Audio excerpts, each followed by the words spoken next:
السلام علیکم، الحمدللہ والصلاة والسلام علی رسول اللہ وعلی آلہ وصحبہ اجمعین۔ سورۃ النور، سورہ نمبر 24۔ سورہ نور مدینہ منورہ میں نازل ہوئی، جس میں 9 رکوع اور 64 آیات بینات ہیں۔ نور کا معنی روشنی ہے، چونکہ سورہ مبارکہ کی آیت کریمہ 35 میں اللہ تعالیٰ کے نور ہونے کا تذکرہ کیا گیا ہے، اسی مناسبت سے اس سورہ مبارکہ کا نام نور رکھا گیا۔ اس سورہ مبارکہ میں ایسے آداب اور احکام و قواعد بیان ہوئے ہیں جو اجتماعی زندگی کی راہ کو منور اور روشن کر دیتے ہیں۔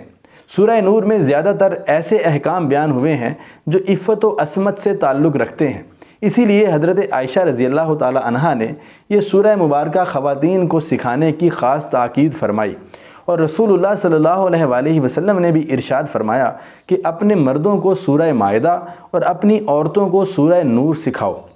چنانچہ سورہ مبارکہ میں زنا کرنے اور پاک دامن عورتوں پر تہمت لگانے کی سزا، گھروں میں داخل ہونے، بیڈ روم میں داخل ہونے کے احکام، زیب و زینت اور زیور کے احکام، اجتماعی فوجداری، آئلی اور معاشرتی احکام سمیت ام المومنین سیدہ طیبہ طاہرہ حضرت عائشہ صدیقہ رضی اللہ تعالی عنہا پر منافقین کے لگائے گئے الزامات کی تردید اور الزام لگانے والوں کے لیے عذاب عظیم کی وعید اور فتح مکہ کی خوشخبری دی گئی ہے۔